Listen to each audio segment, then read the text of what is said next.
le Seigneur, shalom, que le Seigneur vous bénisse, que le Seigneur soit votre partage partout où vous nous suivez. C'est encore votre frère, Chris Malanda, ministre de la parole. Nous sommes encore dans la joie de pouvoir terminer notre enseignement sur le jumeau de Thomas. Dans la première partie, nous avions dit que Thomas représentait la maison d'Israël. Thomas représentait Israël. Et nous avons démontré par les Écritures. Et dans la suite de notre première partie, nous avons donné des exemples de Thomas dans les Écritures. Nous avons énuméré 6 illustrations. Et nous étions bénis par cet enseignement. Et nous avons ajouté un enseignement parallèle. C'était question de Rachel et de Juda. Pourquoi Rachel avait demandé des enfants à Jacob à la naissance de Juda. Et nous avons expliqué cela dans la révélation. Et puis nous avons donné une exhortation. Aujourd'hui, nous voulons continuer avec le jumeau de Thomas, deuxième partie. En fait, nous voulons répondre à la question « Qui est les jumeaux de Thomas ?» Parce que la première partie, nous avions répondu à la question « Qui est Thomas ?» Et nous avons dit que Thomas, c'est Israël. Maintenant, qui est les jumeaux de Thomas? Nous disons que Thomas, qui porte en lui un jumeau, ces jumeaux, c'est la Vierge folle. Voilà.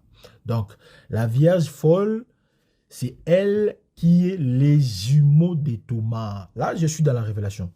Pour cela, nous allons prendre une écriture. Nous sommes dans le livre d'Apocalypse, le chapitre 12, le verset 17. J'ai lu au nom de Jésus. Et le dragon fut irrité contre la femme, et il s'en alla faire la guerre au reste de sa postérité, à ceux qui gardent le commandement de Dieu et qui ont le témoignage de Jésus. Parole du Seigneur. Donc ici, le dragon sera irrité contre la femme. La femme ici, c'est la femme qui était grosse et qui avait des signes célestes, le soleil, la lune et les étoiles. Cette femme, nous avions dit, et nous connaissons déjà que c'est l'Église. Alors, l'Église est représentée par 2 figures, par ce que Jean appelle ici la postérité. La postérité, ici, il est question de ceux qui gardent les commandements de Dieu et ceux qui ont le témoignage de Jésus. Alors, qui sont ceux-là qui ont les commandements de Dieu? Vous allez vous souvenir que les commandements de Dieu ont été donnés à Israël, parce que c'est Israël qui garde la loi. Et Psaume 147, le verset 4, là on dit que Dieu a donné sa loi à Israël. Vous voyez, donc Israël, c'est elle qui garde le commandement de Dieu. Mais qui ont les témoignages de Jésus, ce sont des chrétiens. Vous voyez. Donc les dragons va pourchasser la postérité de la femme, qui n'est d'autre que les jumeaux de Thomas et Thomas lui-même. Vous voyez. Donc, les chrétiens ici, ceux qui ont les témoignages de Jésus, les chrétiens ici, il est question des chrétiens qui ne seront pas enlevés. Vous comprenez? C'est pourquoi nous disons que le chrétien dont on parle ici, il s'agit de la Vierge folle. Donc, Thomas, c'est Israël et les jumeaux de Thomas, c'est la Vierge folle. Vous voyez? Donc, la Vierge folle fait ainsi partie des chrétiens. Et les chrétiens nous est représenté par la parabole des 10 vierges. Vous voyez, c'est une image allégorique que Jésus a pris. Les 10 vierges constituent en fait les groupes des chrétiens. Et dans les 10 vierges, comme nous allons le voir bientôt, les 10 vierges étaient divisées en 2 groupes. Il y avait 5 qui étaient sages et puis il y avait 5 qui étaient folles. Et la Vierge folle ici comprend les 5 vierges qui étaient insensées. Vous remarquez? Alors, la Vierge folle est celle qui avait la lampe, mais n'avait pas su faire la provision d'huile pour sa lampe. Vous voyez? Donc, sa lampe ne brillait pas fort. Sa lampe ne donnait pas une grande lumière. Parce qu'il y avait une précision très importante. Que les lampes s'éteignaient. J'aime ces choses. Parce que l'Écriture donne une précision. La Bible ne dit pas que leurs lampes s'étaient éteintes. Non.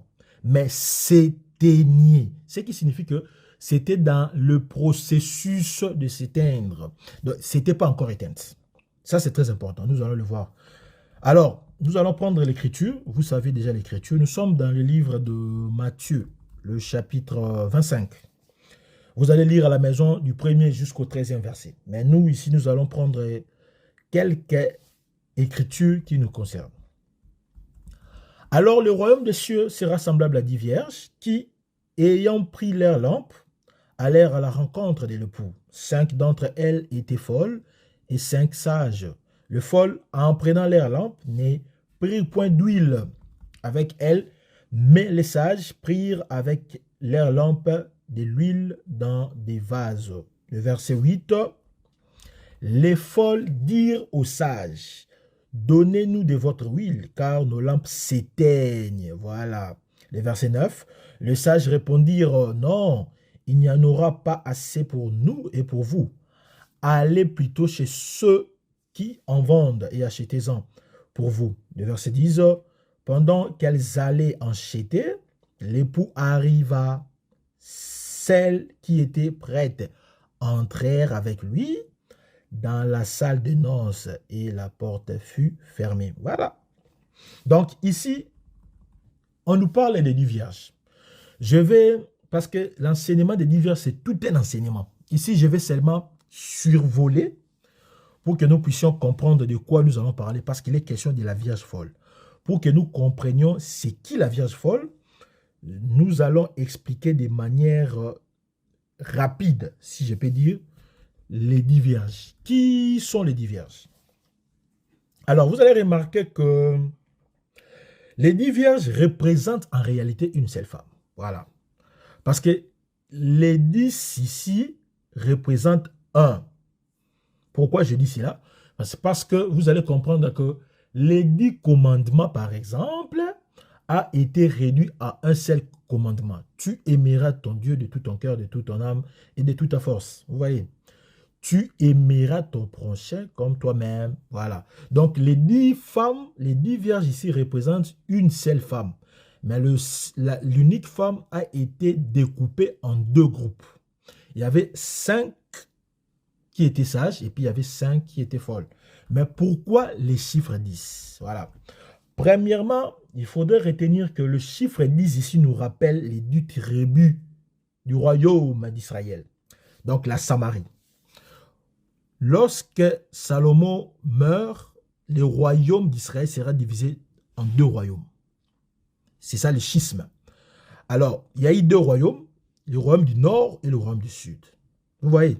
Alors, la scission ou la division du royaume aura pour conséquence, le royaume du nord aura 2 tribus et puis le royaume du sud aura 2 tribus. Ça, c'est très important.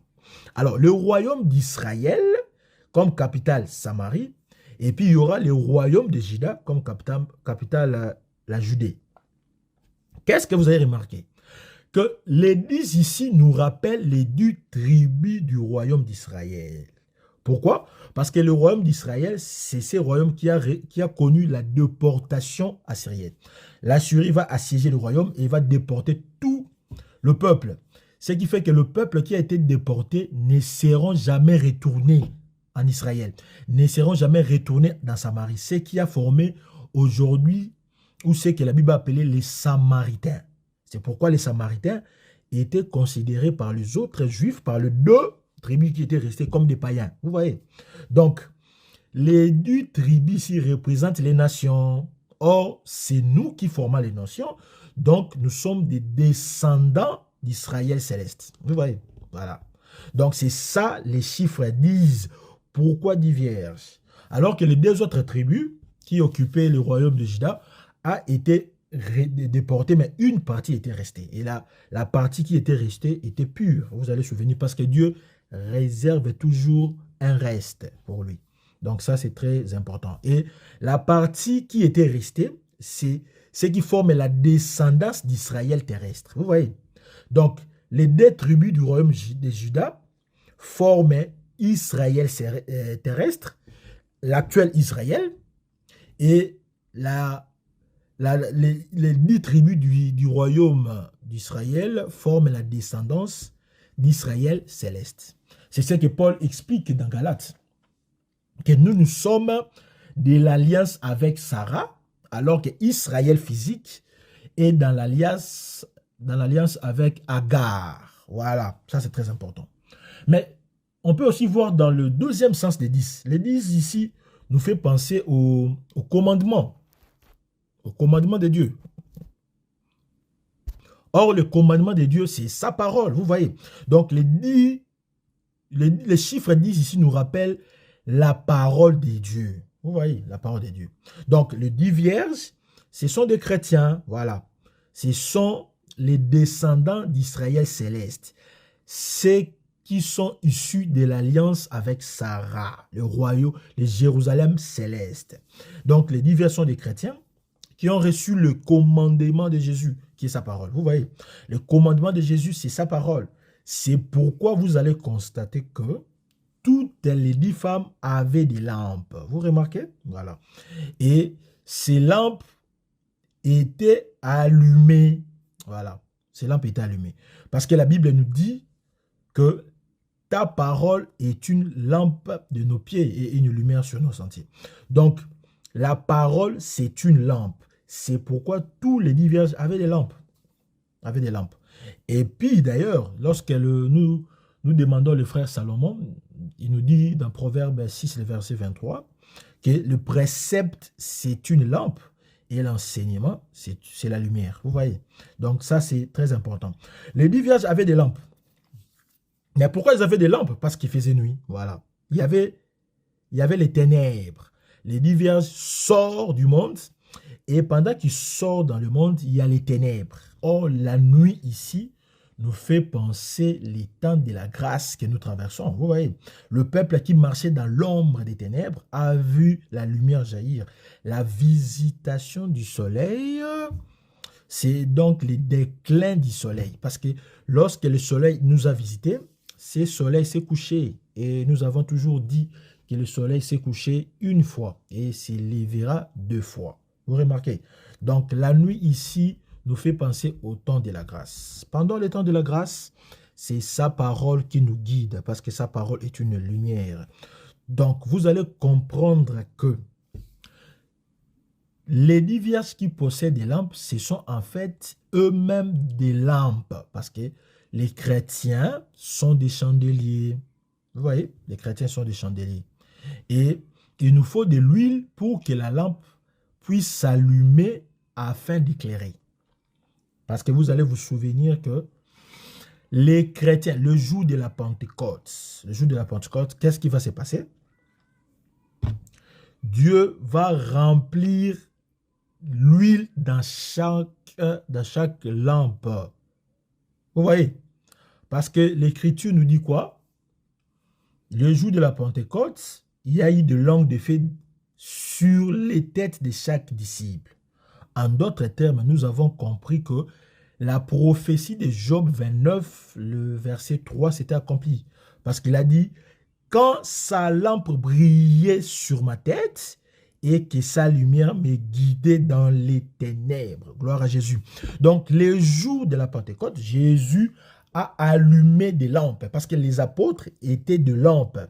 Nous sommes des lampes. Et les jours de la Pentecôte, le jour que vous recevez le Saint-Esprit, Dieu met de l'huile dans votre lampe. Vous remarquez? Et votre lampe va briller sur votre tête. C'est ça que Job 29, 3 dit. Donc, le baptême du Saint-Esprit fait que nous soyons remplis du Saint-Esprit. En d'autres termes, fait que nous soyons approvisionnés d'huile. Vous remarquez? Donc, nous sommes des chandeliers qui a d'huile le jour où nous recevons le Seigneur Jésus comme notre Seigneur et Sauveur. Et à ce jour-là, votre lampe est alimentée par l'huile. Maintenant, c'est à vous de préserver cette huile. C'est à vous de garder cette huile. C'est à vous de maintenir cette flamme. Et comment maintenir cette flamme? C'est simple, frère. On maintient la flamme, on maintient la proximativité, on maintient l'approche avec Dieu par la lecture de sa parole, par la méditation de sa parole, par la prière. Vous voyez? Parce que la parole de Dieu, c'est une flamme. La parole de Dieu, c'est un feu. Et lorsque vous vous nourrissez du feu, en d'autres termes, vous alimentez votre huile. Vous remarquez? Parce que la parole, la Bible dit, dans Jérémie 23, le verset 29, « Ma parole n'est-elle pas comme un feu, dit l'Éternel. » Donc, la parole de Dieu, c'est un feu. Et quand vous méditez sur le feu, ça signifie que vous maintenez votre huile, vous maintenez votre lumière, vous maintenez votre puissance. Gloire à Jésus. Ça, c'est très important. Donc, nous avons compris les lampes et les temps de la nuit et pourquoi c'était 10. Mais nous allons nous poser la question, pourquoi les 10 vierges qui représentent une seule église a été divisée en 2 groupes? Un groupe de 5 vierges et un groupe de 5 vierges. Pourquoi cette division en 5? Ça, nous n'allons pas réfléchir. Nous n'allons pas réfléchir. Remarquez. Les chiffres 5 représentent la grâce. Voilà. Donc, les 10 vierges sont divisées en groupes de 5. Cela reflète la grâce. Que chacun des groupes a déjà la grâce. Et la grâce, ici, nous avons dit, vous avez été appelé par Dieu, vous avez cru dans sa parole, Dieu vous a fait grâce, il vous a donné la foi. Il vous a appelé son fils. Vous remarquez? Alors, vous avez déjà la grâce et vous vivez dans cette grâce. Parce que votre lampe a été alimentée, votre lampe a été approvisionnée par l'huile. Et c'est maintenant à vous de maintenir cette huile. Ici, je vais dire quoi? Je vais dire que nous qui sommes Israël spirituel, nous qui sommes Israël céleste, nous sommes divisés en 5 en raison de la grâce qui nous a été donnée par l'onction du Saint-Esprit. Vous voyez? Parce que vous allez remarquer dans l'ombre, lorsque nous interrogeons l'ombre, dans l'ombre, l'huile d'onction, qui n'est d'autre que le Saint-Esprit, ça c'est l'apôtre Jean qui nous dit que nous sommes enseignés par l'onction de Dieu. Nous possédons l'onction de Dieu. Et l'onction de Dieu, c'est le Saint-Esprit.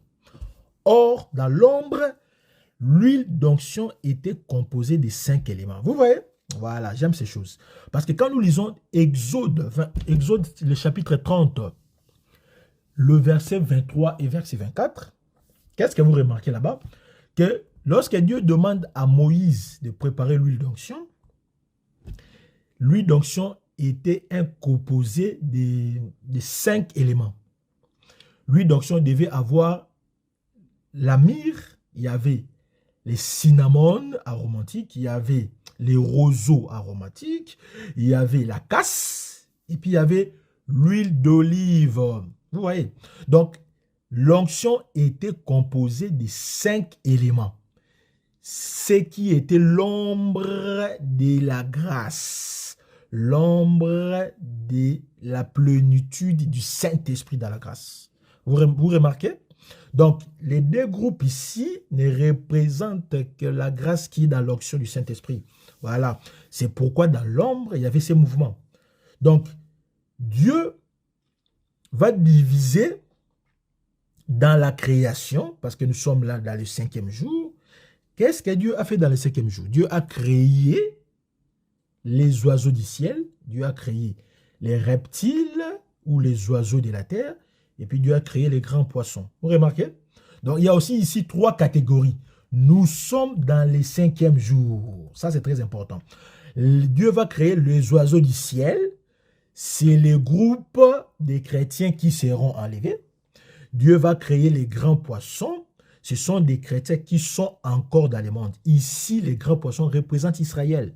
Parce qu'il y a une prophétie d'Ézéchiel qui dit que les poissons qui sont dans les eaux vont recevoir de l'eau qui coulera du temple. Vous voyez, ça c'est la maison d'Israël.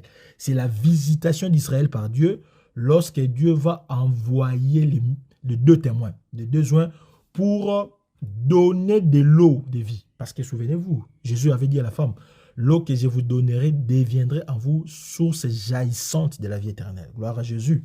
Donc, l'eau qui va couler pour affecter les poissons qui sont dans les eaux, ça, c'est la maison d'Israël. Mais aussi, il y a les reptiles, il y a les oiseaux de la terre. Ce sont des chrétiens qui vont rester sur la terre. Ici, je vois la Vierge folle. Wow, gloire à Jésus. Que le Seigneur vous bénisse, vous qui nous suivez, vous qui aimez la saine doctrine, vous qui aimez l'évangile de Christ, Christ, le centre de toutes choses, le centre de notre vie. Donc, nous sommes ici en train d'expliquer le chiffre 5. Pourquoi la parabole va diviser les 10 vierges dans les groupes de 5 à 5. Et nous avons dit que le 5 ici représente la grâce. Parce que le 5e jour, Dieu va catégoriser 3 groupes. Ceux qui seront enlevés, les oiseaux du ciel, ceux qui seront visités par une eau de bénédiction, les grands poissons, Israël, et puis ceux qui vont rester sur la terre, c'est la Vierge folle. Vous voyez, c'est pourquoi Salomon, dans 1 roi 4, le verset 33, Salomon a parlé sur les animaux. Vous remarquez? Il a parlé sur les animaux, il a parlé sur les oiseaux, il a parlé sur les reptiles, il a parlé sur les poissons. C'est Salomon qui parle sur les catégories que je viens de citer, les animaux, les oiseaux, les reptiles, les poissons. C'est en d'autres termes Dieu qui s'adresse au groupe. Gloire à Jésus. C'est Salomon qui adresse. Parce que ici, les cèdres du Liban jusqu'à l'hysope représentent les rois, les hommes forts jusqu'aux hommes faibles. Vous voyez, les animaux ici, ce sont des personnes. Vous voyez, les oiseaux du ciel, les oiseaux de la terre, les reptiles ici, ainsi que les poissons. Donc, Salomon était en train de s'adresser aux créatures du 5e jour. Voilà. Donc, ça, c'est très important. Et pour finir, toujours dans le chiffre 5, nous allons prendre une écriture. Voilà, je vais chercher pour vous cette écriture. Nous sommes dans le livre d'Exode, le chapitre 26.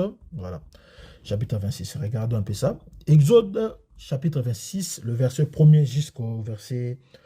Nous allons nous limiter au verset 3. Voilà. Tu feras les tabernacles des 10 tapis de fin lin, rétors et d'étoffe teinte en bleu, en pourpre et en cramoisi. Tu y présenteras de chérubins artistiquement travaillés. Le verset 2, la longueur d'un tapis sera de 28 coudées et la largeur d'un tapis sera de 4 coudées. La mesure sera la même pour tous les tapis. Le verset 3, 5 de ces tapis seront joints ensemble, 5 autres seront aussi joints ensemble. Gloire à Jésus. Vous voyez? Donc, ici, Dieu va recommander à Moïse, lorsque vous allez faire les tabernacles, faites des tapis. Ces tapis auront tous les mêmes mesures. J'aime ça. Vous voyez? Les 10 vierges avaient reçu tous l'huile dans la même quantité. Ça, c'est très important. C'est pourquoi les dons du Saint-Esprit nous est donné selon la mesure de chacun. Ça signifie, c'est ici nous voyons les jarres lors du miracle de Jésus, de changement de l'eau en vin. Vous voyez, il y avait les 6 jarres.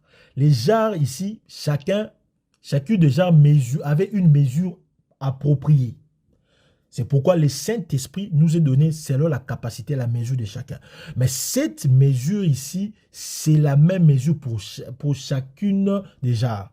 C'est pourquoi vous allez remarquer dans l'ombre, lorsque la manne tombait du ciel, ceux qui ramassaient beaucoup n'avaient pas plus ceux qui ramassaient peu. Donc, la même quantité de manne devait être reçue par chacun des enfants d'Israël. Personne ne recevait plus, personne ne recevait moins. C'est ça justement la mesure qui doit être respectée pour tous les tapis. Vous remarquez? Et dans les 10 tapis ici, Dieu va dire à Moïse, séparez du tapis dans des groupes. 5, vous le rejoignez, vous mettez ensemble, et puis 5 aussi, vous le mettez ensemble. Voilà. Donc les 5 tapis qui se mettent ensemble ici, nous voyons les 5 vierges sages, et puis les 5 autres tapis qui est joint, nous voyons les 5 vierges folles. Voilà. Donc, ça c'est très, très important. Les 2 tapis ont été séparés pendant que Dieu donnait les instructions. Ici, nous voyons la séparation qui se fera entre la Vierge sage et la Vierge folle.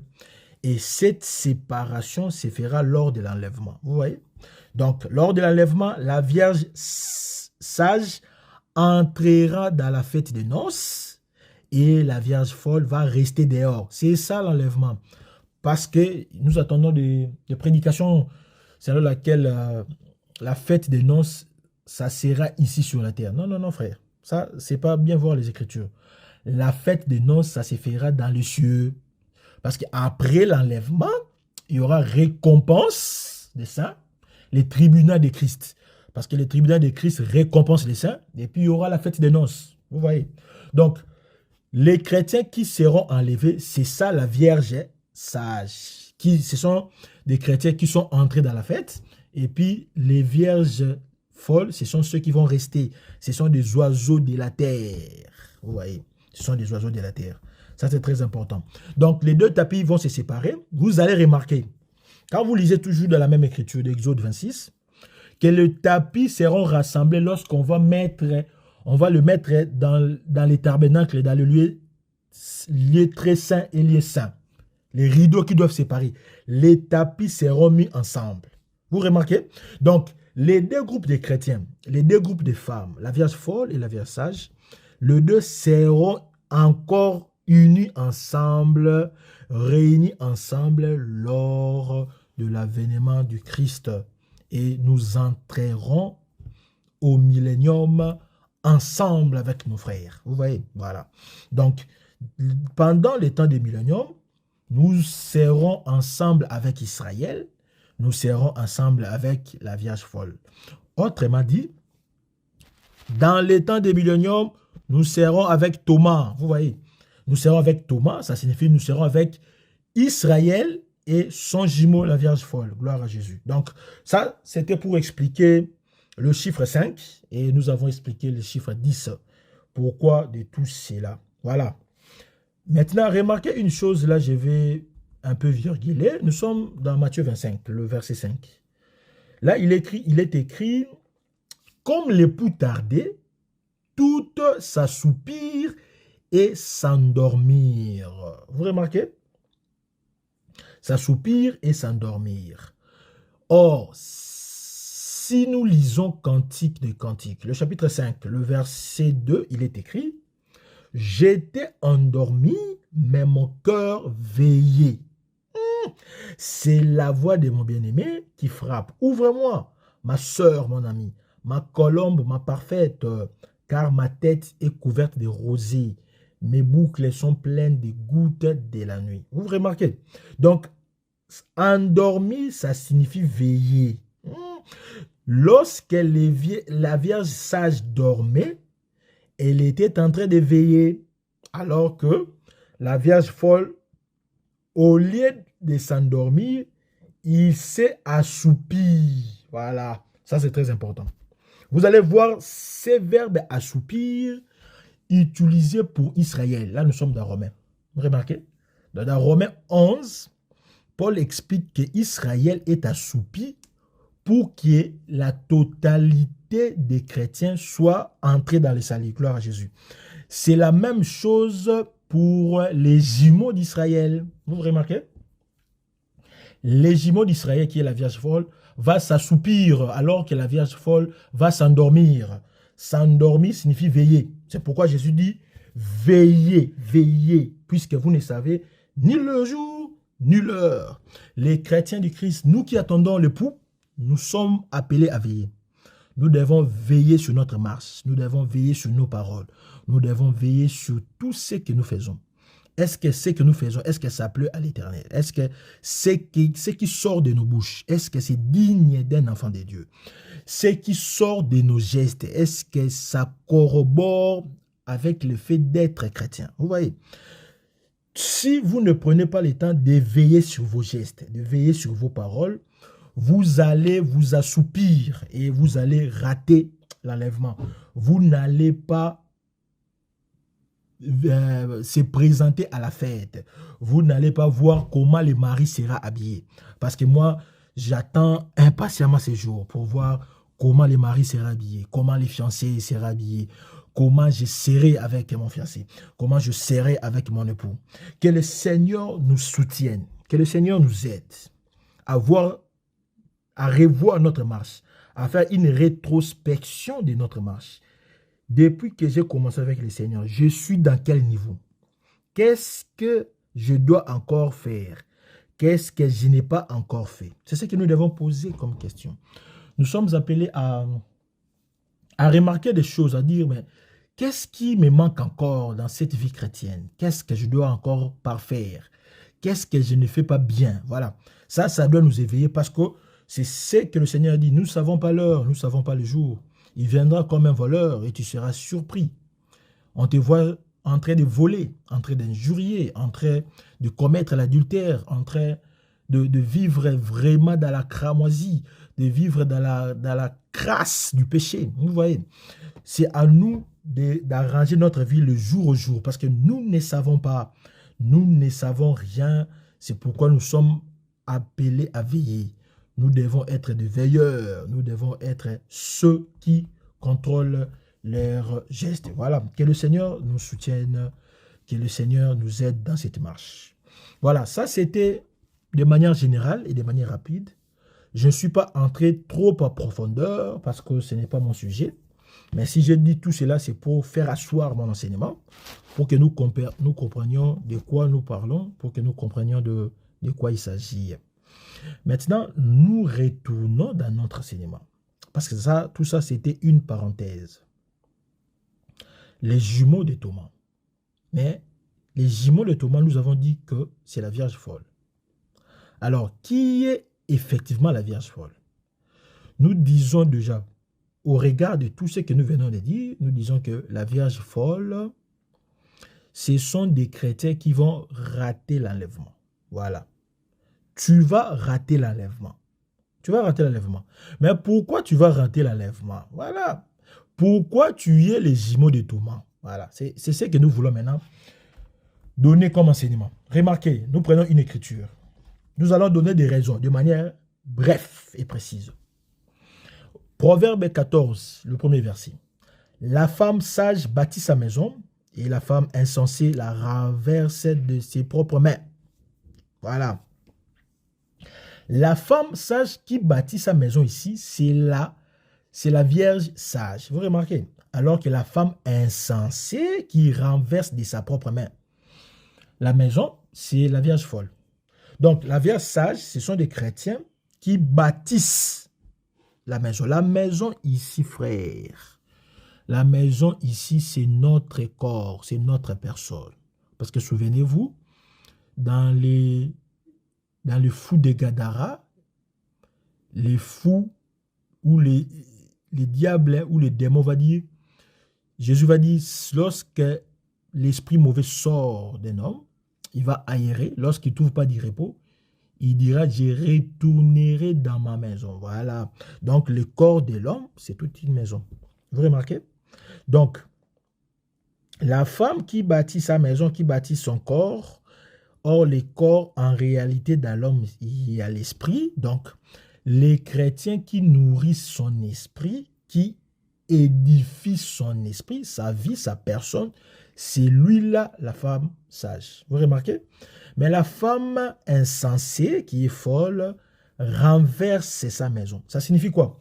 Ça signifie que ce sont des chrétiens qui sont imprudents. Ce sont des chrétiens qui, au lieu de bâtir sa maison sur les rocs, mais ils sont en train de bâtir leur maison sur la terre.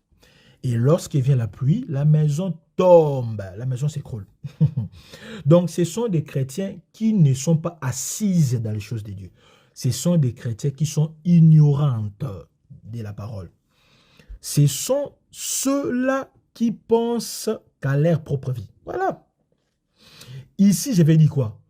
Toi qui me suis en ces moments, toi, les jumeaux de Thomas, tu es jumeau de Thomas parce que tu ne construis pas ta vie. C'est pourquoi les ministères ont pour rôle de construire dans l'homme. Les ministères ont pour rôle d'édifier. Parce que les ministères ont été donnés pour le perfectionnement des saints et l'édification du corps du Christ. Vous remarquez? Donc, lorsque nous prêchons comme ça, c'est pour édifier. Édifier, ici, ça signifie construire en imposant des constructions solides et jointes. Vous remarquez? C'est pourquoi Paul va dire, Je posais des fondements comme un architecte. Alors, il faut veiller de la manière où, comment vous allez poser des briques. C'est ça, construire. Donc, des Thomas ou les jumeaux des Thomas, ici, ce sont des chrétiens qui n'ont pas de fondements, qui n'ont pas d'édification, qui n'ont pas de construction solide. Vous remarquez? Ce sont des chrétiens qui ne demeurent pas dans la parole de Dieu. Ce sont des chrétiens qui ne respectent pas les commandements de Christ. Ce sont des chrétiens qui ne vivent pas selon les œuvres de l'esprit. Vous remarquez? Ils n'ont pas l'huile. Parce que posséder de l'huile, ça signifie marcher selon les œuvres de l'esprit. La Bible dit, si vous avez reçu Christ, alors marchez selon l'esprit. Et vous n'allez pas satisfaire les désirs de la chair. Donc, les jumeaux de Thomas, ce sont des chrétiens qui marchent selon les désirs de la chair. Tu t'appelles chrétien, mais tu es un menteur. Tu t'es dit chrétien, mais tu as de la jalousie pour ton frère. Tu pardonnes difficilement. Dis-toi, quand tu aimes les choses du monde et ses plaisirs, vous êtes un jumeau de Thomas, frère. Et comme vous êtes un jumeau de Thomas, vous allez rater l'enlèvement. C'est ce que je vais dire ici. Donc ici, c'est très important.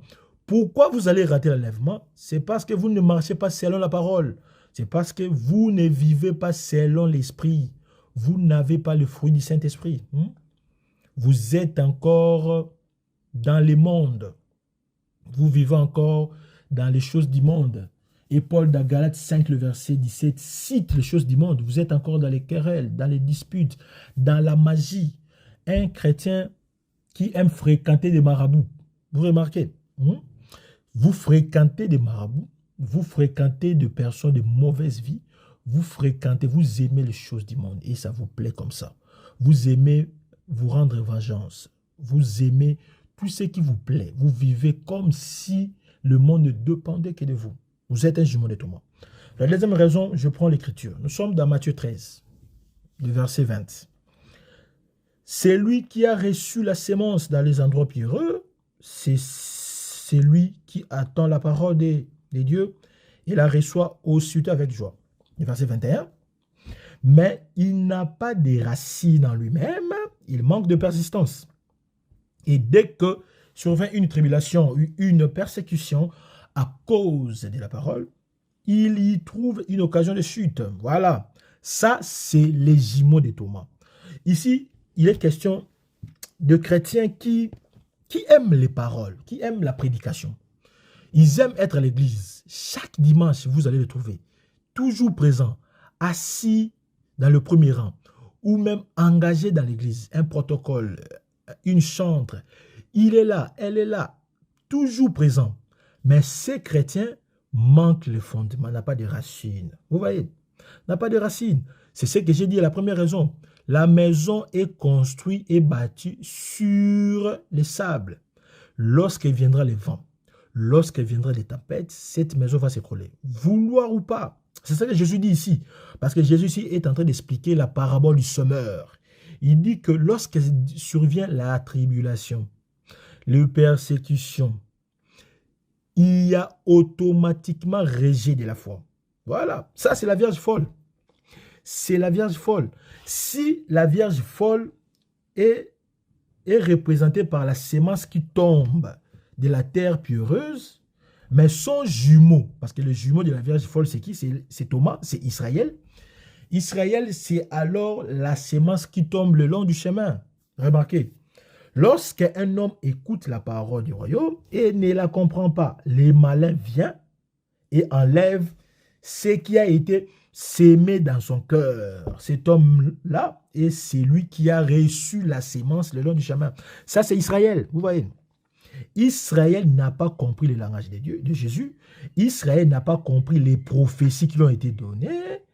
Le diable a arraché dans le cœur d'Israël ce qui a été sémé. Israël ne croit pas parce qu'il n'a pas la parole. En fait, c'est la même chose avec les jumeaux de Thomas. Les jumeaux de Thomas, son cœur est endurci parce qu'elle n'a pas de racines. Vous priez, mais vous n'avez pas de fondement. Vous voyez? En d'autres termes, vous n'acceptez pas ce que les Écritures disent. Les Écritures disent quoi? Les Écritures disent que si tu crois au Seigneur Jésus, tu seras sauvé, toi et ta famille. Mais toi, tu ne crois pas. La Bible dit, est-ce que tu ne sais pas que celui qui est en moi est plus fort? Hein? Mais vous ne croyez pas ça. Lorsqu'il vient un problème, lorsque vous tombez malade, vous perdez la foi. Lorsque vous traversez des situations difficiles, vous avez connu des cas de mort, des cas d'accident, des cas de complications, vous perdez la foi. Vous dites non, mais moi j'ai cru pendant tous ces temps, je priais, mais le Seigneur ne m'a pas répondu. Ça ne sert à rien alors de prier. J'arrête de prier, j'abandonne tout ce que je faisais. Plus question de sacrifice, plus question d'offrande. Je suis fatigué de pouvoir vivre ces situations alors que je suis un chrétien, alors que je suis une chrétienne. Mon frère, ça c'est une exhortation pour vous. Le Seigneur ne ment pas, frère. Parce que Jésus savait que lorsque viendra les tribulations, parce que vous n'êtes pas fondé par les Écritures, vous ne savez pas pourquoi vous avez cru, vous allez tomber, frère. C'est pourquoi je vous exhorte. Je vous exhorte de croire encore plus à la puissance de Dieu. Dieu est puissant dans votre vie. Quel que soit l'état, les moments que vous traversez en ce moment, je ne sais pas votre problème, mais ce que je sais, que c'est quoi? C'est qu'au-delà de vos souffrances, dans les souffrances que nous aurions ici sur cette terre, il n'est pas comparable au repos qui nous attend, frère. Les repos qui nous attendent, c'est plus supérieur à ce que nous traversons. Notre corps, nous souffrons, nous passons des moments difficiles, mais ce qui nous attend est plus meilleur de ce que nous pouvons espérer, frère. Parce que souvenez-vous, la famille de Lazare a envoyé le message à Jésus. Ton ami, celui que tu aimes, est malade, mais Jésus ne s'est pas présenté. Jésus ne s'est pas présenté. Et lorsque Jésus viendra, voici ce que Marie va dire. Les sœurs de Lazare vont dire, mais Seigneur, il fait déjà 4 jours, c'est fini, c'est fini. Il est déjà pourri. Parce qu'on t'attendait pendant qu'il était malade, mais tu n'es pas venu. Maintenant là, c'est fini. Ça, c'est le comportement des jumeaux de Thomas, frère. Vous voyez, c'est ça l'incrédulité. Parce que Jésus a dit à Marie, est-ce que ne t'ai-je pas dit, si tu crois, si seulement tu croyais, tu verras la main de Dieu, la puissance de Dieu, parce que moi, je suis la résurrection, la vie. Vous voyez? Donc, il y a des chrétiens comme ça, qui disent, mais qu'est-ce que je vais faire encore? J'ai imploré le pardon de l'Éternel. J'ai imploré que le Seigneur assiste, que le Seigneur m'assiste, que le Seigneur assiste à ces problèmes, que le Seigneur trouve des solutions. Je n'ai rien trouvé comme solution. Et tu baisses les bras, tu abandonnes tout ce que tu faisais. Non, frère, il faut penser que là où tu t'es limité, là où c'est impossible, alors la part du Seigneur commence. C'est ça que Jésus va dire aux sœurs de Lazare. Ôtez-moi la pierre. Frère, je t'ai dit aujourd'hui, vous qui me suivez, ôtez la pierre de l'incrédulité, ôtez les raisonnements, ôtez les réflexions, frère. Crois au Seigneur Jésus. Il est temps de renouveler votre intelligence.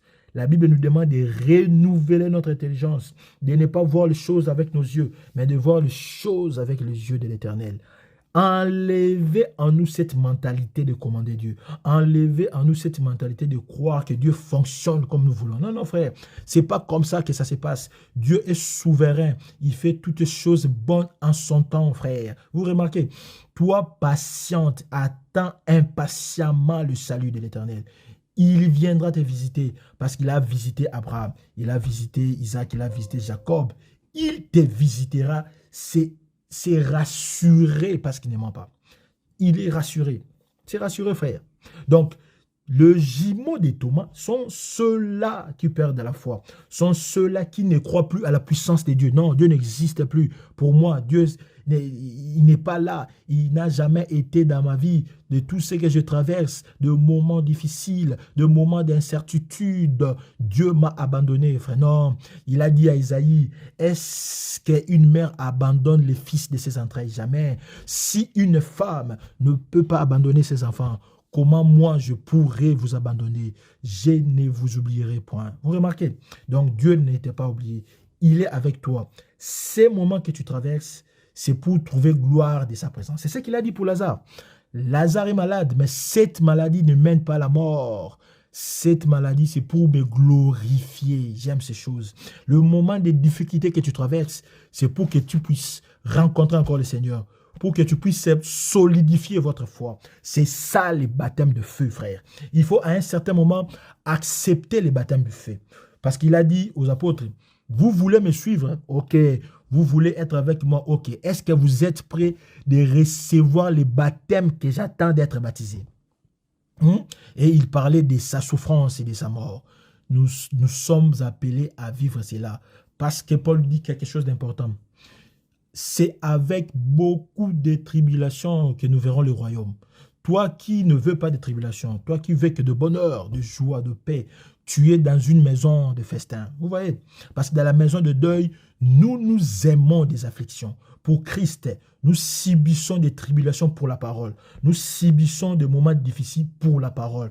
Parce que nous savons que notre Rédempteur, il est là. Notre Sauveur est à notre côté et il me justifiera. Gloire à Jésus. Voilà, nous allons prendre une troisième raison. Pourquoi la Vierge folle va rater l'enlèvement? La Vierge folle, c'est simplement ceux qui croient aux enseignements des hommes. Ce sont des chrétiens qui aiment le nombre. Voilà, ils sont dans le nombre. Ce sont des chrétiens qui aiment des pasteurs à succès, des hommes de Dieu à succès. Ce sont ceux qui sont influencés par le ma-vu, le ma-tu-vu. C'est ceux qui sont attirés par des miracles. C'est ceux qui sont attirés par des spectacles. Parce que vous allez vous souvenir, Jésus a dit, mais vous, qui êtes-vous? Mais Seigneur, est-ce que tu nous as oubliés? Nous avons chassé des démons par ton nom. Nous avons fait des miracles par ton nom. Ils ont listé tout ce qu'ils ont fait par le nom de Jésus. Voici la réponse. Éloignez-vous de moi, vous, les fils de l'iniquité. Vous voyez? Donc, Jésus n'a pas dit vous êtes des pécheurs. Non, non. Vous êtes des fils de l'iniquité. Il pensait impressionner Jésus en citant ce qu'ils ont fait pour Jésus. Alors qu'ils ont oublié, Jésus a dit, vous chasserez les démons à mon nom. Ce n'est pas par les noms de Jésus, mais c'est dans les noms de Jésus. Ils ont utilisé Jésus, mais ils n'ont pas eu Jésus dans leur vie. Ça, c'est la Vierge folle. Il y a des chrétiens comme ça qui prononcent dans la longueur des journées les noms de Jésus, qui aiment se vanter être chrétiens. Mais Jésus n'habite pas en eux. Vous voyez, ce sont des chrétiens qui aiment des faux enseignements, qui écrivent des faux enseignements, qui gardent de faux enseignements. Vous allez rater l'enlèvement. C'est pourquoi Paul va dire à Timothée, nous sommes dans 1 Timothée 4, le verset 16, veille sur ton enseignement et surtout veille sur toi-même. Parce que c'est avec cet enseignement que tu seras sauvé et tu sauveras ceux qui t'écoutent. Vous voyez, frère, je vous dis, vous qui dites que non, moi, ce n'est pas mon problème. Mon pasteur, c'est un impudique. Mon pasteur, c'est un adultère. Mon pasteur, c'est un voleur. On l'a arrêté. C'est un escroc. Mais vous êtes pour les pasteurs. Vous encouragez, vous les soutenez dans ses faiblesses. Ça, ce n'est pas mauvais. C'est une bonne chose. Mais il faut savoir que vous serez sauvés par l'enseignement. Si l'enseignement est mauvais, vous ne verrez jamais l'Éternel, frère. Vous remarquez? Vous ne verrez jamais l'Éternel. Ce n'est pas parce que vous faites des sacrifices que cela plaît à l'Éternel. Non, l'obéissance vaut mieux que les sacrifices. L'obéissance ici, c'est respecter tout ce que les apôtres ont prescrit. Vous voyez? Parce que Jésus a dit, apprenez-les à respecter les prescriptions. Si tu ne suis pas les enseignements qui est fondé sur les apôtres et les prophètes, vous ne verrez pas l'Éternel. Vous passez votre temps, frère. Vous êtes les jumeaux de Thomas. Vous qui aimez qu'on vous enseigne des choses qui ne sont pas écrites, vous allez rester. Remarquez, le prophète Jean, là nous sommes toujours dans Jean 12, le verset 4, Jean va voir les dragons. Et Jean va regarder. Lorsqu'il soulève ses yeux, il va regarder que la queue du dragon faisait quoi? Entraîna les tiers des étoiles du ciel et les jeta par terre. Donc, la queue du dragon va récupérer les tiers des étoiles et va les jeter sur la terre. Ici, ça signifie quoi? Ça signifie que les étoiles du ciel montaient, retournaient. Voilà. Ça, c'est la Vierge. C'est ça, les 10 vierges. Les 10 vierges venaient pour assister à la fête, mais il s'est fait que 5 n'ont pas pu garder leur huile. Ils ont manqué. C'est ça la queue. Vous voyez? L'imprudence, c'est l'effet de la queue. Les étoiles qui montaient seront repêchées. Parmi les étoiles qui montaient, un tiers vont être repêchés pour retourner à la terre. Alors, les groupes là qui sont repêchés pour retourner sur la terre, c'est ça la Vierge folle. C'est vous, le jumeau de Thomas. Vous voyez? Pourquoi ces étoiles du ciel ont été jetées sur la terre? C'est simple. Parce que quand nous lisons Ésaïe, le prophète Ésaïe, le chapitre 9, le verset 14 à 15, là, vous allez comprendre que la queue, c'est le faux prophète. La queue, c'est le faux prophète. Donc, ceux qui suivent les faux prophètes, quand j'ai dit faux prophète ici, il est question de tout enseignant du diable. Vous remarquez, ce sont de faux pasteurs, ce sont de faux docteurs, ce sont de faux apôtres, ce sont de faux... Tous ceux qui sont faux, tous ceux qui enseignent des choses qui n'existaient pas dans la Bible. C'est un faux prophète, frère. Quand on vous prêche des témoignages, on vous prêche des expériences spirituelles, vous êtes dans le faux. Vous remarquez? Quand on vous dit des choses et que vous ne prenez pas le soin d'examiner si ce qu'on vous dit est écrit dans la Bible, vous êtes complice des faux prophètes. C'est pourquoi, parce que vous avez aimé ces faux prophètes, lorsque nous serons enlevés, vous allez rester ici sur la terre. Vous voyez, vous allez rester. C'est ça les combles des choses. Parce que nous qui présentons la saine doctrine, nous ne sommes pas aimés. Parfois d'ailleurs, les gens ne nous suivent pas. Les gens ont des démangeaisons, comme l'apôtre Paul disait. Ils ont des démangeaisons d'écouter les choses de Dieu. Ils aiment des fables, des histoires, des racontages. Ma femme a été à Dubaï, moi je suis ceci, j'ai 5 maisons en Europe. C'est comme ça. Vous passez votre temps pendant 2 heures du temps à écouter des choses qui ne vous affirment à rien. Et vous êtes toujours présent. Voilà. Chaque dimanche, vous répondez présent. Moi, ce n'est pas mon problème. Moi, je viens pour prier. Frère, vous passez votre temps dans une église comme ça. Vous passez votre temps pour rien.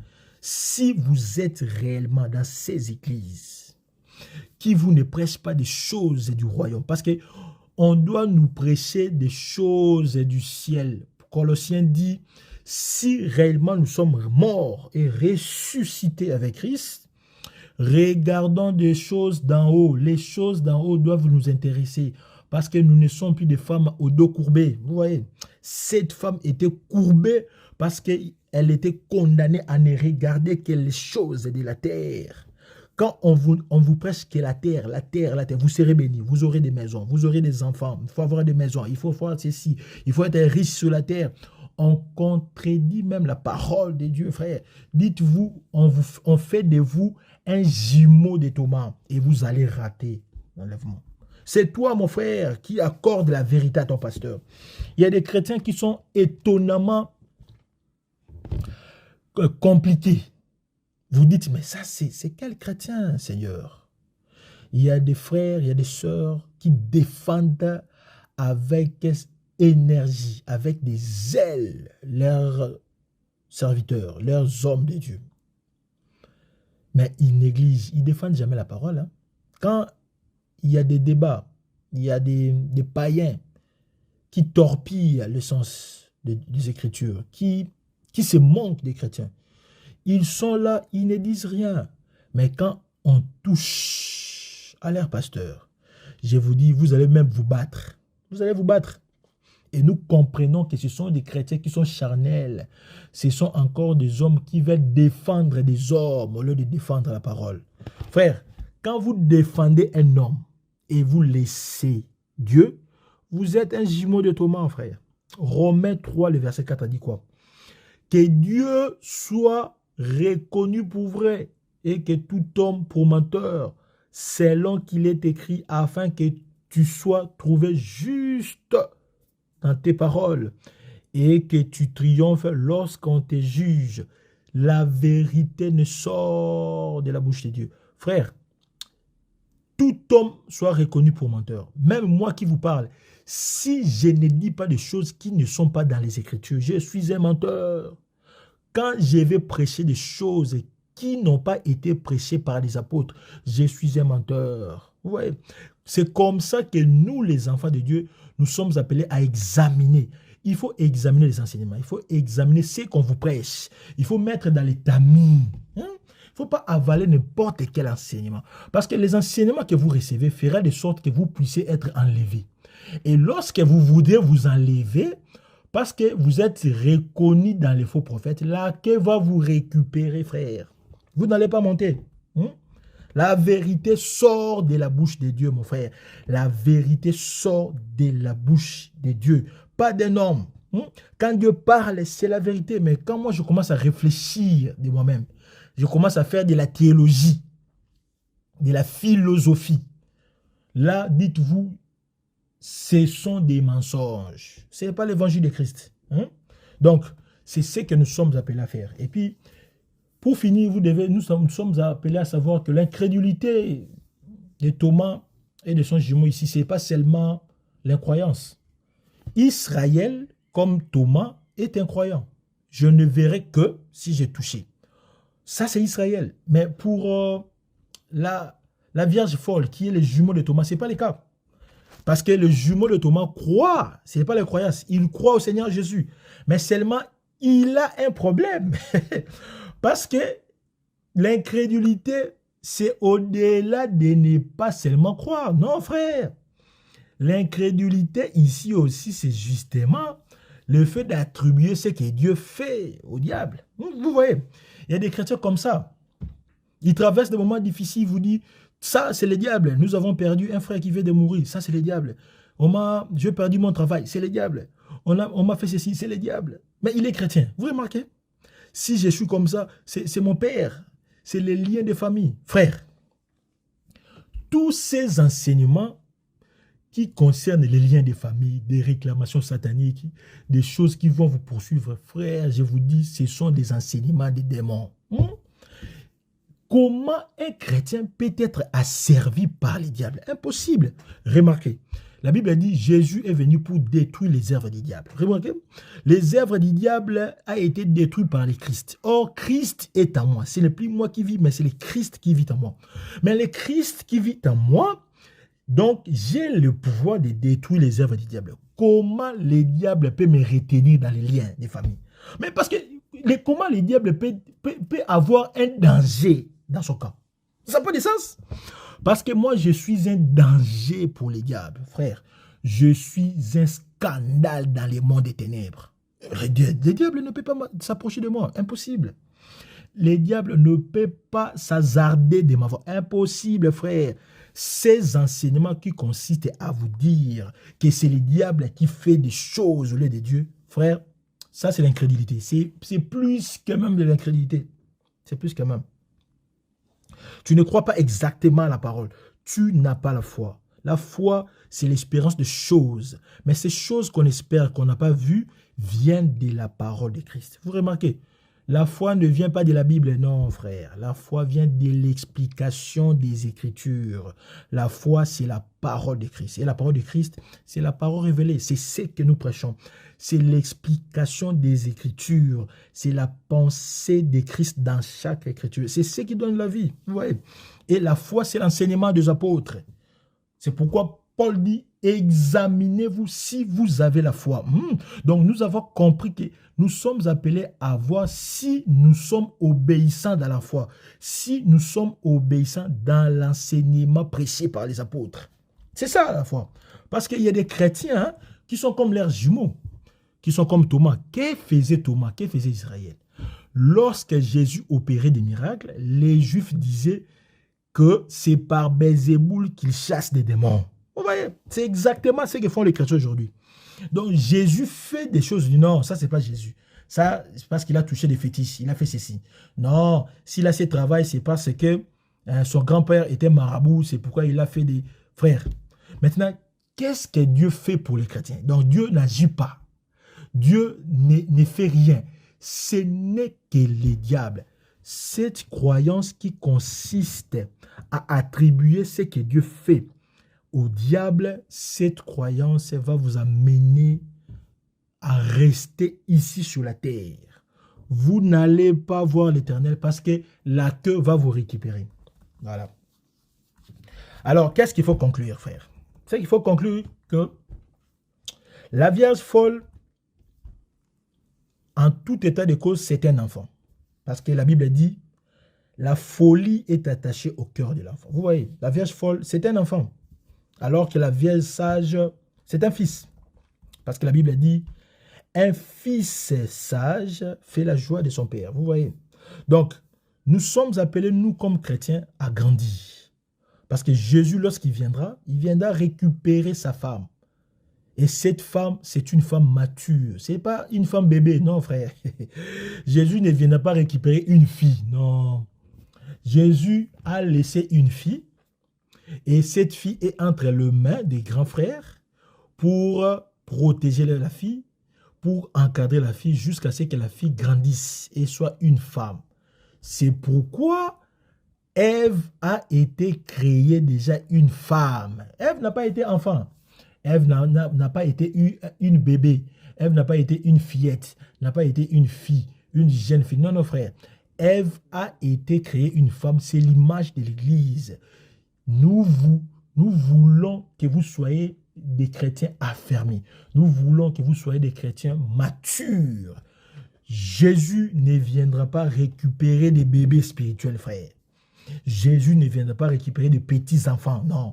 Jésus ne viendra pas récupérer ceux qui boivent que du lait. Ils ne boivent que du lait, du matin jusqu'au soir. Ils n'aiment pas des enseignements solides. Ils n'aiment pas des révélations de la parole. Vous allez rester. Parce qu'il y a des chrétiens qui disent, non frère, dis-nous seulement ce que Dieu a dit, dis-nous seulement ce que Jésus a dit. Ça ne nous concerne pas.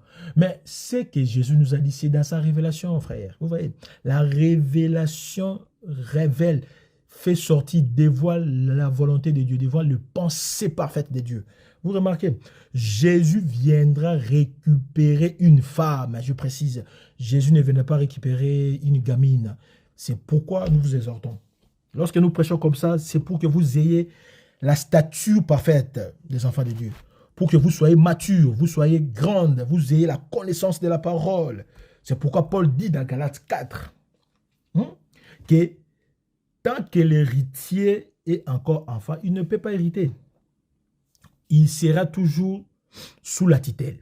Il y aura des tuteurs administratifs pour s'occuper de ses biens, de ses affaires, jusqu'à ce qu'il grandisse.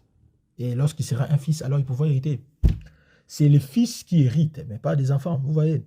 Donc, soyez des fils, frères. Ma soeur, soyez une grande femme dans le Seigneur. Soyez ceux-là qui aiment l'Écriture. Surtout pour 3 choses, parce que ça c'est très important. Le feu ne peut être aiguisé qu'à par le feu. Et nous avons dit que la parole de Dieu c'est le feu. La parole de Dieu, c'est ce qui alimente encore l'huile. Et ce qui alimente l'huile, c'est la méditation de la parole. C'est la lecture de la parole et surtout c'est la prière. C'est pourquoi le frère Paul insiste sur ces choses. Il dit à Timothée, adonne-toi à la lecture et à la méditation des Écritures, aux saintes lettres que ta mère et ta grand-mère t'ont apprises, des choses qui t'ont été données depuis les bas âges. Médite sur ces choses. Et puis le frère Paul, le frère Pierre va dire, le temps est mauvais. Le temps est tellement mauvais, sombre même, le temps est sombre. Vaquez-vous dans la prière.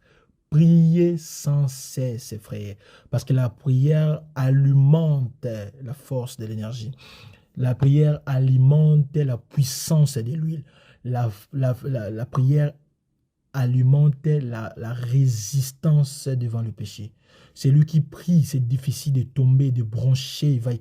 Non, non, frère. Quand tu es dans la prière, toujours dans un état de prière, c'est difficile pour tomber. C'est 3 choses qui puissent faire partie de votre vie. Vous qui nous avez écoutés, C'est l'exhortation que nous vous lançons. Et tout au long de cet enseignement, nous voulons que nous puissions monter ensemble. Parce que nous ne sommes pas de cette terre. Nous ne sommes pas de ces siècles. Nous sommes d'en haut. Ici sur la terre, nous ne sommes que des ambassadeurs. Mon corps que vous voyez ici, moi qui vous presse, je ne suis pas de ce monde. Je suis un vieillard. Ici sur la terre, je ne suis qu'un ambassadeur de Christ. Je suis venu pour faire ce que j'ai fait, pour parler de la part du Seigneur, pour chercher mes frères, pour parler des choses du royaume, pour parler de ce que le Père nous a fait, pour parler de ce qui nous attend encore lorsque nous allons finir notre mission, parce que nous sommes des ambassadeurs itinérants de Christ. Nous allons retourner dans la maison du Père, parce que notre cité à nous, c'est dans le ciel. Notre cité à nous, c'est pas cette terre, parce que Jésus a dit, si mon royaume c'était de ce monde, mais vous aurez vu mes anges. Puisque ce n'est pas mon royaume, vous ne le verrez pas. Que le Seigneur nous aide, que le Seigneur fasse que nous ne soyons pas les jumeaux de Thomas. Parce que les jumeaux de Thomas et Thomas lui-même vont rater l'enlèvement et ils seront face à la grande tribulation parce que le dragon va poursuivre la postérité de la femme. Que l'Éternel vous bénisse.